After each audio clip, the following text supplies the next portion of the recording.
Hello student, welcome to online classes. मैं संजय कुमार। हम plus two के अंदर जो हमारा राजनीति विज्ञान के अंदर हमारा टॉपिक चल रहा था पर्यावरण में प्राकृतिक संसाधन, ये फोर्थ यूनिट का जो दूसरा लेसन था। ठीक है, देखो इसके अंदर हमने कुछ वैश्विक चिंतन के बारे में पढ़ा था। प्राकृतिक ग्लोबल वार्मिंग के अंदर पढ़ा था हमने पिछली क्लास के अंदर। और जो ग्रीन हाउस गैसें थी उनके बारे में हमने चर्चा की थी, किस किस का कितना योगदान है, कृषि क्षेत्र का कितना योगदान है, इंडस्ट्री का कितना है, जो पावर स्टेशन है उनका कितना है, ये चीज़ हम पढ़ चुके हैं। अब आगे हमारा आता है भारतीय संविधान। टॉपिक आता है भारतीय संविधान व पर्यावरण संरक्षण। पर्यावरण संरक्षण यानी भारतीय संविधान के अंदर पर्यावरण संरक्षण के लिए हमने क्या क्या मुद्दे जोड़े थे, क्या क्या बातें जोड़ी थी। बहुत ही बढ़िया टॉपिक है आपका। हम भारतीय संविधान में पर्यावरण संरक्षण की बात कर रहे हैं, यानी क्योंकि हमने पहले ही कहा था भारत एक ऐसा देश है जो पृथ्वी को, पेड़ पौधों को, जीव जंतु को पूजता है, यानी एक पूज्य योग्य मानता है। हमारा जो कल्चर है वो इनके साथ, इनके मतलब उनको देवताओं के रूप में पूजते हैं। तो कोई नुकसान बहुत कम पहुंचाते हैं, नुकसान नहीं पहुंचाते हैं हम।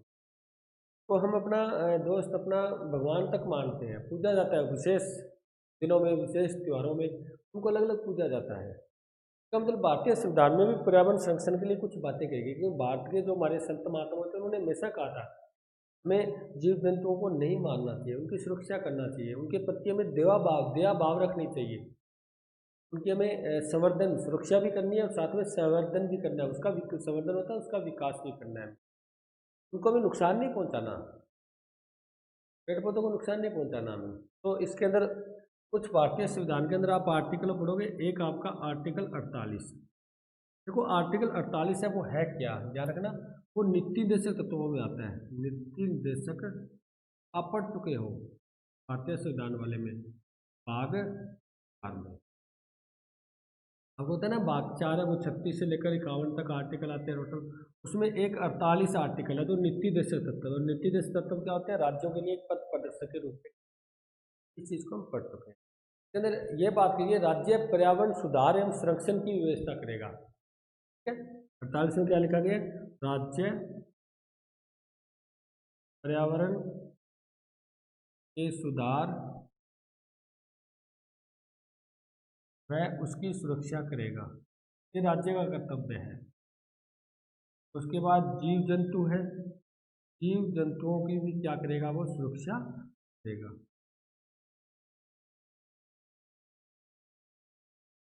यानी राज्यों को कर्तव्य सौंपा गया है, अभी वो उसको सुरक्षा प्रदान करेगा जीव जंतुओं को, वन्य जीवों को, और उसके बाद उसकी पर्यावरण की सुरक्षा करेगा, पर्यावरण का संवर्धन करेगा। ये आर्टिकल 48 यानी भारतीय संविधान के अंदर पर्यावरण संबंधित ये आर्टिकल दिया गया है। उसके बाद हम पढ़ते हैं अपना जो भाग 4 क है, भाग 4 क, उसके अंदर एक आर्टिकल पढ़ोगे आप, आर्टिकल 51 क। ये दूसरा हो गया, इस भारतीय संविधान का ये पहला हो गया, दूसरा मैं यहाँ लिख देता हूँ। भाग 4 के 51 क में कुछ देखो, भाग 4 क में है क्या, सबसे पहले तो ये समझो क्या है, हमारे कर्तव्य है। भाग 4 में क्या है, कर्तव्य। देखो 48 में आर्टिकल था, उसके अंदर तो नीतिदेश तत्व थे, फिर नीतिदेश तत्वों के तहत राज्यों को सौंपा गया है। यहाँ पर हमारे कर्तव्य है, इसका मतलब मनुष्य के व्यक्ति के कर्तव्य भी रखे गए हैं। कर्तव्य कौन से, हमारा कर्तव्य है कि हमें पर्यावरण की सुरक्षा करनी है, हमारा कर्तव्य है कि जीव जंतुओं के प्रति दया भाव रखना है, हमारा कर्तव्य है कि उन वनों को, पेड़ पौधों को, उनका संवर्धन करना है, उसका विकास करना है, जीव जंतुओं का विकास करना है, उसको हमें नुकसान नहीं पहुंचाना, उसको हमें समाप्त नहीं करना। बस ये आपका 51 क में दिया गया है। किसमें दिया गया, 51 क में। वन्य जीव, नदी, अन्य जीव की रक्षा करेंगे, उनका संवर्धन करेंगे। ठीक है, प्राणी मात्र के प्रति हम दया भाव रखेंगे। ये हमारा कर्तव्य है, आपका कर्तव्य है, सबका कर्तव्य है, क्योंकि ये संविधान के द्वारा हमें ये कर्तव्य सौंपा गया है। उसके बाद नेक्स्ट बात करें हम, ये हो गया 48, ये हो गया आपका 51 क। उसके बाद अगर नेक्स्ट आर्टिकल की हम बात करें तो हमें जो आर्टिकल मिलता है वो मिलता है आर्टिकल 21। देखो आर्टिकल 21 से आपको पता है ना, भी हमारे मौलिक अधिकार में है। मौलिक अधिकार ये पढ़ चुके हो भी आप।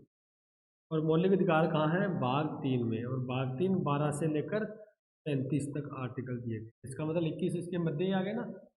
एक तो आर्टिकल था आपका नीतिगत तत्वों से संबंधित, एक था कर्तव्य से संबंधित, एक आपका आ गया मौलिक अधिकार से संबंधित। इसमें क्या कहा गया, इसमें कहा गया प्रत्येक व्यक्तियों को उन गतिविधियों से बचाना है, प्रत्येक व्यक्तियों को उन गतिविधियों से बचाना है, ठीक है, या बचाया जाना चाहिए जो उसके जीवन के स्वास्थ्य को, शरीर को हानि पहुंचाए, ठीक है। यानी प्रत्येक व्यक्ति को उन गतिविधियों से बचाया जाए जो व्यक्ति के स्वास्थ्य को, शरीर को नुकसान पहुंचाए। बस सिंपल सी बात है। यानी क्योंकि 21 में क्या था, 21 में जीवन दैहिक स्वतंत्रता थी, अगर आपको याद हो तो आर्टिकल 21 में हमारे क्या थी, जीवन और दैहिक स्वतंत्रता थी। इसी कारण हमारे जीवन का अधिकार है। अभी ऐसा नहीं, देखो पर्यावरण दूषित होगा, इससे हमारे स्वास्थ्य पर बुरा प्रभाव पड़ेगा, शरीर पर बुरा प्रभाव पड़ेगा। ये भी राज्य सरकार का काम है कि वो हमें एक स्वच्छ पर्यावरण उपलब्ध कराएगा, स्वच्छ पानी उपलब्ध, पीने का जल उपलब्ध करवाएगा, स्वच्छ भूमि उपलब्ध कराएगा, स्वच्छ हवा उपलब्ध करवाएगा। इसलिए क्या करेगा वो भी, ऐसी गतिविधियों को मतलब ऐसी गतिविधियां करने से पर्यावरण को नुकसान होगा, पर्यावरण हमारे स्वास्थ्य को नुकसान करेगा। इसलिए ऐसी गतिविधियों को रोका जाना चाहिए जिससे एक व्यक्ति के जीवन पर, स्वास्थ्य पर बुरा प्रभाव पड़े, या उसका जीवन क्या हो, नुकसान हो, या जीवन में किसी प्रकार की दिक्कत या समस्या पैदा हो जाए। उसके बाद हम नेक्स्ट पढ़ते हैं। आर्टिकल 48 हो गया आपका, 51 कै हो गया। उसके बाद सबसे महत्वपूर्ण एक आर्टिकल आते हैं इसमें, सबसे महत्वपूर्ण आर्टिकल 252 और 253। आर्टिकल 252 और 253 ये सबसे महत्वपूर्ण आर्टिकल माने जाते हैं। अब महत्वपूर्ण क्यों माने जाते हैं, क्योंकि इसमें है क्या, अभी हम आप कहते हैं ये महत्वपूर्ण है, क्यों महत्वपूर्ण है, क्योंकि इसमें क्या होता है, इसमें ये कहा गया है कि जब भी कानून बनाया जाएगा तो वो पर्यावरण को ध्यान में रखकर बनाया जाएगा। ऐसा नहीं हम कोई कानून बना रहे हैं पर्यावरण को नुकसान पहुंचा रहे हैं, ऐसा नहीं होगा। तो इसके अंदर क्या है कि जब कानून बनाया जाए, यानी कानून बनाते वक्त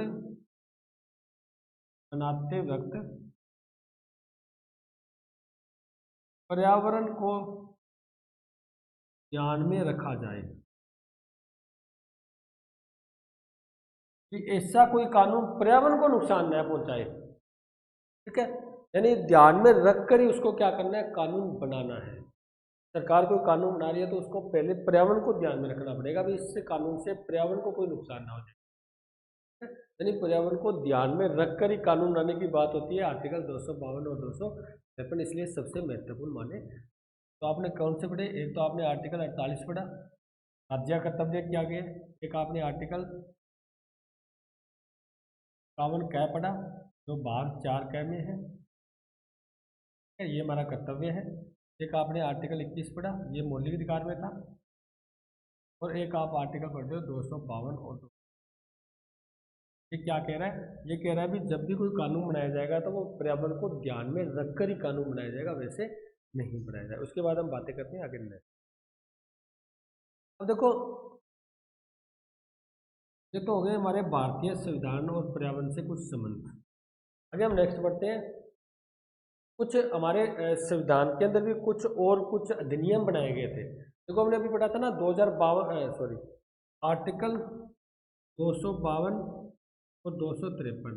तो जब भी कानून बनेगा तो पर्यावरण को ध्यान में रखा जाएगा, यानी पर्यावरण को ध्यान में रखकर ही कानून बनाया जाएगा। इसका मतलब संसद ने कुछ अधिनियम बनाए हैं। क्या बनाए हैं, अधिनियम, किसके लिए, पर्यावरण संरक्षण के लिए। पर्यावरण संरक्षण के लिए संसद ने कुछ अपने अधिनियम बनाए जिससे पर्यावरण को सुरक्षित रखा जा सके। इसमें पहला दिन था पर्यावरण संरक्षण अधिनियम 1986, पर्यावरण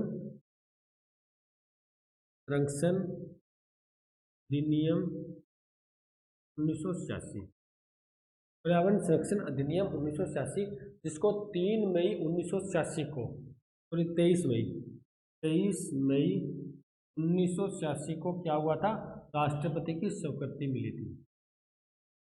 राष्ट्रपति की स्वीकृति, उस टाइम तत्कालीन राष्ट्रपति थे, उन्होंने स्वीकृति दी थी। वो ये पढ़ चुके हैं हम कि कोई कानून, कोई अधिनियम तब तक नहीं बन पाता जब तक उसको राष्ट्रपति के हस्ताक्षर नहीं, ठीक है, राष्ट्रपति के हस्ताक्षर होने उसको स्वीकृति कहा जाता है। तो पर्यावरण संरक्षण अधिनियम 1986 जो 23 मई 1986 को राष्ट्रपति की स्वीकृति मिली थी और ये कानून अधिनियम 1986 के तहत जाना जाने लगा। इसमें क्या रखा गया था? इसमें यदि इस अधिनियम के तहत यदि कोई व्यक्ति पर्यावरण को नुकसान पहुंचाता है, किसी प्रकार पर्यावरण को मतलब क्षति करता है, तो प्रथम अगर वो उल्लंघन करता है तो उसके अंदर 5 वर्ष की कैद है और 1 लाख का जुर्माना निर्धारित किया गया था। ये प्रथम बार उल्लंघन करने पर, अगर इस नियम की उल्लंघन करके वो पर्यावरण को नुकसान पहुंचाता है तो प्रथम बार उसको 5 वर्ष की कैद या 1 लाख का जुर्माना किया जा सकता है। ठीक है। और यदि व्यक्ति बार बार ऐसा करता है, बार बार क्या करता है, इसका उल्लंघना करता है, ये तो प्रथम बार होने पर तो ये स्थिति हो सकती है। यदि बार बार यानी बार बार उसकी उल्लंघना करता है, उल्लंघना करता है तो क्या है, इसका है 5,000 जुर्माना, 7 वर्ष तक की कैद। ये इस अधिनियम में डिसाइड किया गया था। ठीक है, 7 वर्ष तक की कैद हो सकती है उसको।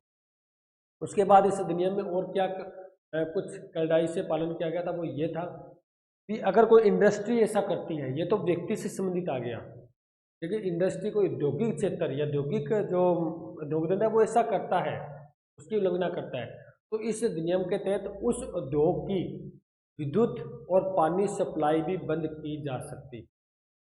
अगर उद्योग ऐसा करता है ना तो उसकी विद्युत बंद कर दी जाएगी और पानी सप्लाई में जो पानी आ रहा है वो भी बंद किया जा सकता है सरकार द्वारा। इतनी कड़ाई कड़ाई से ये कानून लागू किया गया था ताकि पर्यावरण संरक्षण रहे। ठीक है, व्यक्ति के लिए ये था, उद्योगों के लिए ये भी था। भी उसके उद्योगों के अंदर पानी की सप्लाई और विद्युत भी बंद कराई जा सकती है, उस पर कनेक्शन काटे जा सकते। ठीक है, उसके बाद नेक्स्ट हम अधिनियम की बात करें।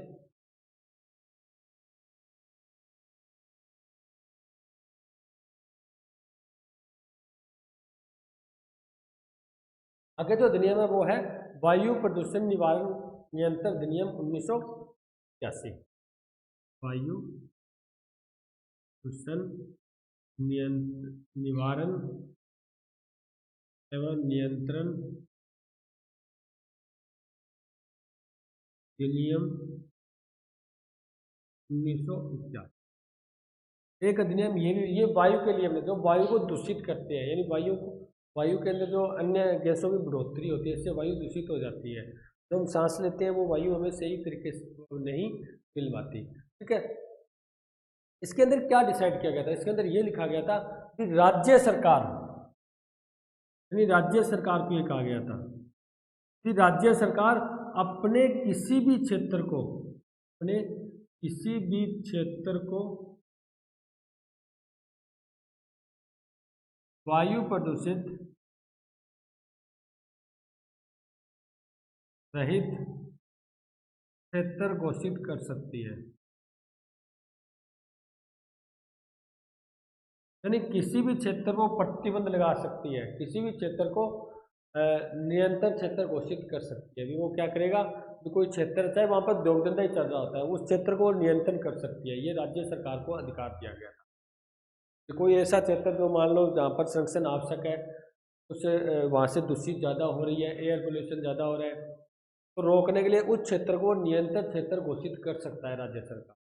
क्या इस अधिनियम के तहत राज्य सरकार को आ गया था। तो नेक्स्ट अधिनियम की बात करते हैं। 2 अधिनियम हो चुके हैं ना हमारे। तीसरा जो नियम है वो है जल निवारण अधिनियम। जल जो प्रदूषित हो रहा है, जो वाटर पोल्यूशन हो रहा है, जो अधिनियम बना था वो 1974 में बना था। जल प्रदूषण को रोकने के लिए, निवारण के लिए और नियंत्रण के लिए तो अधिनियम बनाया गया था। अधिनियम कब बना था, 1973 में। कब बना था, 1973। संशोधन हुआ था 1988 में। 1973 में बना था और संशोधित 1900। ठीक है, ये जल से संबंधित था। जल को एयर तो आपने सॉरी वाटर पोल्यूशन है, तो जल दूषित हो रहा है जिसके कारण तो रोकने के लिए अधिनियम बनाया गया था। उसके बाद था वन्य जीव संरक्षण अधिनियम 1972। वन्य जीव संरक्षण अधिनियम बना था 1972। ये वन्य जीवों के लिए बनाया गया था कि वन्य जीवों को नुकसान न पहुंचाया जाए। ठीक है, ये संसद द्वारा बनाया गया था 9 सितंबर 1972 को। कब बनाया गया था? संसद द्वारा इसको सब पास किया गया था 9 सितंबर 1972 को संसद के द्वारा इसको क्या कर दिया गया था? पास कर दिया। ये वन्य जीवों के संरक्षण की बात होती थी। वन्य जीवों को जो नुकसान पहुंचाया जा रहा है को रोकने के लिए, उसका संवर्धन करने के लिए, ताकि वन्य जीव जो प्रजाति है वो नष्ट न हो जाए, ऐसे करने के लिए क्या किया गया? वन्य जीव संरक्षण अधिनियम जो 9 सितंबर 1972 को बनाया गया था, तैयार किया गया। उसके बाद नेक्स्ट टॉपिक पढ़ते हैं। देखो, पर्यावरण संरक्षण कुछ महत्वपूर्ण न्यायिक फैसले। पर्यावरण संरक्षण के कुछ महत्वपूर्ण न्यायिक फैसले, तो मतलब कुछ फैसले न्यायपालिका ने भी दिए हैं। न्यायपालिका यानी पर्यावरण को संरक्षण करने के लिए कुछ न्यायिक फैसले दिए हैं न्यायपालिका ने, उसकी चर्चा करेंगे। जैसे पहला तो उसने ये कहा था कि जो सिनेमाघर है पर ऐसी पाबंदी लगाने की बात कही थी कि उसको 2 या 3 फिल्म ऐसी दिखानी होगी जो पर्यावरण से संबंधित हो, पर्यावरण के संरक्षण से संबंधित हो या पर्यावरण में सुधार से संबंधित हो। ठीक है, यानी जो प्रत्येक शो है, जो सिनेमाघर होंगे ना, पहला तो है भी सिनेमाघर अपने प्रत्येक शो में बिल्कुल फ्री क्या दिखाई जाएगी? पर्यावरण पर फिल्में दिखाई जाएगी। फिल्म दिखाना यानी उसके संरक्षण की बात, संरक्षण से संबंधित फिल्म दिखाना, ताकि लोगों में पर्यावरण संरक्षण की जागृति। ठीक है, उसके बाद कहते हैं सिनेमा हॉल से संबंधित आगे दूसरा बात कह सकते हैं जो रेडियो है, तो दूरदर्शन है, इसके द्वारा भी क्या हो? पर्यावरण संरक्षण से संबंधित, पर्यावरण संरक्षण से संबंधित क्या होनी चाहिए? बातचीत होनी चाहिए, जनता तक पहुंचाने जानी चाहिए। इससे यानी एक निश्चित कार्यक्रम होना चाहिए, एक कार्यक्रम रेडियो दूरदर्शन के द्वारा जनता तक पहुंचाया जाना चाहिए पर्यावरण से संरक्षण से संबंधित। उसके बाद ये कह सकते हैं हम, हाँ, जो स्कूल है, विद्यालय है, विश्वविद्यालय है, उसके अंदर पर्यावरण से संरक्षण से संबंधित, पर्यावरण संरक्षण से संबंधित एक विषय कंपलसरी कर देना चाहिए, संबंधित विषय आवश्यक कर देना चाहिए। अभी ये विषय पढ़ना ही पड़ेगा, आवश्यक होगा। इसके कारण वहाँ के जो जनता होगी, जो स्टूडेंट होंगे, उनको पर्यावरण के बारे में जानकारी प्राप्त है कि भी किस प्रकार हम पर्यावरण का संरक्षण कर सकते हैं। अगर नहीं करेंगे तो हमें क्या नुकसान होने वाला, यानी लोगों में जागरूक कराने के लिए ये भी करना, ये भी एक न्यायिक फैसला है। स्कूलों विश्वविद्यालय में ये एक अनिवार्य विषय के रूप में जोड़ देना चाहिए। पर्यावरण का जो विषय है ना, पर्यावरण संरक्षण का, वो अनिवार्य विषय के रूप में जोड़ देना। ठीक है, और उसके बाद हम बात कर सकते हैं जो हमारे 4 महानगर है, दिल्ली, मुंबई, कलकत्ता, चेन्नई, उसमें जो पेट्रोल हो, पेट्रोल का यूज होता है ना, वो शीशा रहित पेट्रोल का उपयोग होना चाहिए। कैसा होना चाहिए?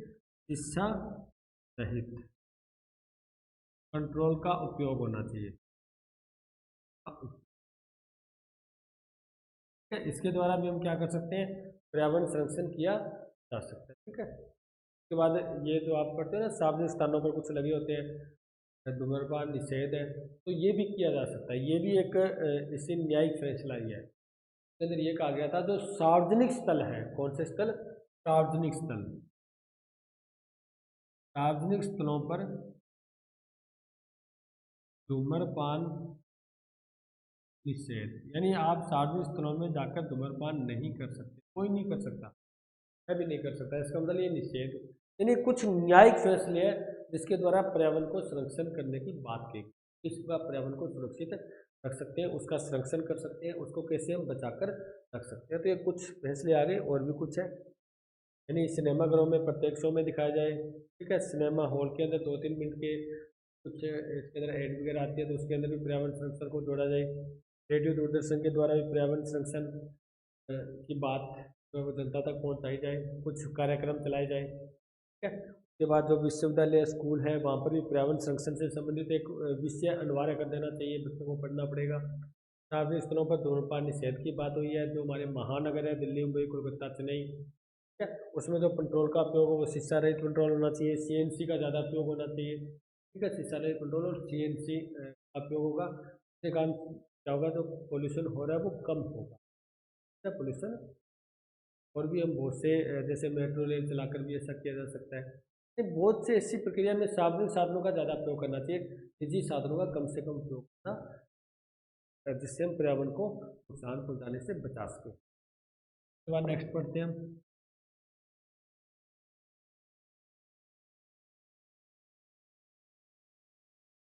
नेक्स्ट इसके अंदर जो आपका टॉपिक आता है, पर्यावरण जागरूकता संबंधी महत्वपूर्ण दिवस। पर्यावरण जागरूकता संबंधित कुछ दिवस है जिसके द्वारा पर्यावरण जागरूकता बढ़ाने के लिए ऐसे दिवस बनाए गए। जैसे हम ये बुक्स के अंदर आपके दे रखे हैं स्पष्ट रूप से, विश्व पर्यावरण दिवस। पहला क्या है, विश्व पर्यावरण दिवस। ध्यान रखना वो कब मनाया जाता है, 5 जून को मनाया जाता है, याद रखना ये तारीख। बहुत बार क्या, हर बार आता है एग्जाम में प्रश्न। विश्व पर्यावरण दिवस 5 जून को। एक आपका पृथ्वी दिवस, कौन सा है, पृथ्वी दिवस। और पृथ्वी दिवस मनाया जाता है 22 अप्रैल को, मनाया जाता है 22। उसके बाद एक आपका है विश्व ओजोन दिवस। विश्व ओजोन दिवस ये मनाया जाता है 16 सितंबर को, 16 सितंबर को। उसके बाद आगे है आपका वन महोत्सव। वन महोत्सव ये मनाया जाता है आपका जुलाई में, 7 जुलाई को, हाँ 28 जुलाई को, सॉरी, जुलाई में आता है 28 जुलाई को वन महोत्सव। एक आपका है विश्व जल दिवस, लिख देता हूँ, विश्व जल दिवस ये मनाया जाता है आपका 22 मार्च को। देखो ये महत्वपूर्ण दिवस है जिसके द्वारा क्या कहा गया, जिससे पर्यावरण जागरूकता बढ़े। ये दिवस लोक जनता बनाती है। जैसे पर्यावरण जो विश्व पर्यावरण दिवस मनाते हैं 5 जून को, उसके अंदर जनता को इस पर्यावरण के बारे में जागरूक किया जाता है। पृथ्वी दिवस मनाया जाता है 22 अप्रैल को, और विश्व ओजोन दिवस मनाया जाता है 16 सितंबर को। वन महोत्सव मनाया जाता है 28 जुलाई को, और जो विश्व जल दिवस है वो मनाया जाता है 22 मार्च को। इसलिए मनाए जाते हैं ताकि जनता में क्या हो, पर्यावरण के प्रति जागरूकता बढ़े, पर्यावरण संरक्षण। तो ये महत्वपूर्ण तारीख है और आपको पक्का याद रखना है, एग्जाम में पक्का आता है। ये 5 जून वाला तो हमेशा ही आया है। विश्व पर्यावरण दिवस कब मनाते हैं, ये तो यहाँ पर क्या कंपटीशन एग्जाम में तो पक्का आता है, यहाँ पर तो आ ही आएगा, कंपटीशन एग्जाम में बहुत आता है। विश्व पर्यावरण दिवस 5 जून, ये पृथ्वी दिवस 22 अप्रैल, बिल्कुल सिंपल है। विश्व ओजोन दिवस 16 सितंबर, वन महोत्सव 28 जुलाई, और विश्व जल दिवस 22। के बाद आपका आता है, हाँ ये दिवस इतने दिए हैं आपके बुक के अंदर में, ठीक है। अब आगे हम जो टॉपिक पढ़ने वाले हैं बहुत ही बढ़िया टॉपिक है, वो है उपभोक्तावादी संस्कृति। उपभोक्तावादी, देखो ये है क्या, उपभोक्तावादी संस्कृति क्या है, जिसके अंदर सिर्फ उपभोग की बात होती है। किसकी बात होती है, उपभोग की बात है। इसका अर्थ क्या समझे, सिर्फ उपभोग की बात करेंगे, हमें चाहिए, हमें चाहिए, एक बार मिल गए और चाहिए, उससे चाहे पर्यावरण को नुकसान हो रहा है, हमें कुछ लेना देना नहीं, हम तो सिर्फ उपभोग की ही बात करते हैं। हमें जो प्राकृतिक संसाधन है बस उसका उपभोग कर लो, आगे पीढ़ी के लिए बचे या न बचे उसका कोई मतलब नहीं है हमें। आगे हमारी पीढ़ी के लिए, आगे हमारी जो आवश्यकता की पूर्ति के लिए वो संसाधन सेफ रहे या न रहे, हमें कोई लेना देना नहीं है। बस वर्तमान में हमारा उपभोग होना चाहिए। वर्तमान में वो क्या है, सिर्फ उपभोग की चर्चा होती है, ठीक है। उसका उपभोग के कारण, हम अधिक लेने के कारण, अधिक प्राप्त करने के लिए हम उसको क्या करते हैं, नुकसान पहुंचाते हैं, उन संसाधनों का खात्मा करते हैं, उन संसाधनों का विदोहन करते हैं हम बहुत ज़्यादा अपव्यय तरीके से। तो क्योंकि वर्तमान जो संस्कृति है वो उपभोक्तावादी संस्कृति है, सिर्फ उपभोग पर बल देती है, बचत पर बल नहीं देती। हम ऐसा नहीं करते भी चलो ठीक है उपभोग हमें उतना ही करना चाहिए जितनी हमारी आवश्यक, क्योंकि ये देखो महात्मा गांधी ने एक बात कही थी, हमारे देश में पेट भरने के लिए तो बहुत कुछ है लेकिन पेटी भरने के लिए कुछ भी नहीं है। अगर हम पेटी समझे, अगर हम सब लालची हो जाए और इकट्ठा करने लग जाए फिर तो देश में कुछ नहीं होगा। विकास नहीं होगा देश का। लेकिन अगर हम एक सीमित आवश्यकता में अपनी पूर्ति करते चले तो कोई भी भूखा नहीं रहेगा देश में। कोई भी ऐसा व्यक्ति नहीं होगा जिसके छत पर छत न हो, जिसको एक दो टाइम का खाना नहीं मिले। उसका मतलब वर्तमान में भोक्तावादी संस्कृति सिर्फ भोग की बात होती है, सिर्फ मेरे को प्राप्त हो, आप कहोगे मेरे को प्राप्त हो। उससे आगे चाहे प्राकृतिक जो संसाधन है, नेचर प्रकृति है, चाहे उसको नुकसान पहुंच रहा है, हमें कुछ लेना देना नहीं। सिर्फ हम तो सिर्फ और सिर्फ अपने भोग की बात करेंगे। और इसके अंदर भोक्तावादी संस्कृति में एक सोच होती है, वो यही सोच होती है कि जो प्राकृतिक संसाधन बने वो उपभोग के लिए ही बने हैं बस। जो कुछ बना है वो मनुष्य के उपभोग के लिए बना है और उसको उपभोग कर लेना चाहिए। अब आगे आने वाले समय वो बचते या नहीं बचते उनको कोई मैटर नहीं है, सिर्फ उसी समय उसको क्या करना है, पूरा उपभोग करना है। तो इससे क्या होता है, इससे आने वाली जो पीढ़ी है उसको वो संसाधन उपलब्ध नहीं हो पाएंगे, क्योंकि उपभोक्तावाद के कारण हमने अभी कही थी जो भूमि है ना, उस पर हमारा अधिकार नहीं है, हमारे पूर्वजों ने हमें नहीं दी, बल्कि वो हमारे आने वाली पीढ़ी के लिए बात हुई है। आने वाली पीढ़ी के लिए हमें उसको सुरक्षित रखना है ताकि उसका उपजाऊपन बना रहे और आने वाली पीढ़ी भी क्या करे, उसका संसाधन का उपयोग कर सके। तो मैंने आपको बताया था ये पेट्रोलियम पदार्थ, ये कोयला है, कार्बनिक पदार्थ, ये पृथ्वी बनाने में कम से कम 10 वर्ष, हजारों वर्ष लग जाते हैं। 10 वर्ष के अंदर क्या होते हैं, तो ये 10 लाख वर्ष, यानी बहुत टाइम लगता है, जिसके द्वारा वो क्या करते हैं, इन संसाधनों को पृथ्वी तैयार करती है। लेकिन खत्म करने में मनुष्य को कुछ पल ही लगते हैं, कुछ टाइम लगता है। कहते हैं अगर ऐसा रहा ना तो आने वाले लगभग कोई 60-70 वर्ष के अंदर पेट्रोल समाप्त हो जाएगा। अगर पेट्रोलियम पदार्थ अगर समाप्त हो गए तो आने वो हमारे साधन कैसे चलेंगे, परिवहन कैसे चलेंगे, दो धंधे कैसे चलेंगे। ये कोयला जल्दी खत्म हो जाएगा अगर ऐसा स्थिति रही थी। मान देखो, आप एग्जाम्पल ये सोच कर देखो, थोड़ा सा कल्पना करके देखो, तो मान लो पेट्रोलियम पदार्थ नया हो तो हमारे साथ क्या होगा। क्या हम इतने जल्दी जो इधर उधर आ जाते हैं, आवाजाही हमारी हो जाएगी क्या, ये सब साधन है जो सब होने में लग जाएंगे, सब खत्म हो जाएंगे। वो कौन चलाएगा जब तक उसके अंदर डालने के लिए हमारे पास पेट्रोलियम पदार्थ ही नहीं होगा। अगर हम इस तरीके से उसका गलत यूज करते जाएंगे, गलत उपयोग करते जाएंगे, पूरी प्रभाव नहीं। आप सोच कर देखो, अगर हमारे यहाँ पर जो विद्युत लाइट आती है रात को, अगर वो न हो तो हमारे साथ एक दिन अगर शाम को लाइट चली जाए ना, घर के अंदर बुरी स्थिति हो जाती है, नहीं दिखाई देता क्या करें क्या ना करें।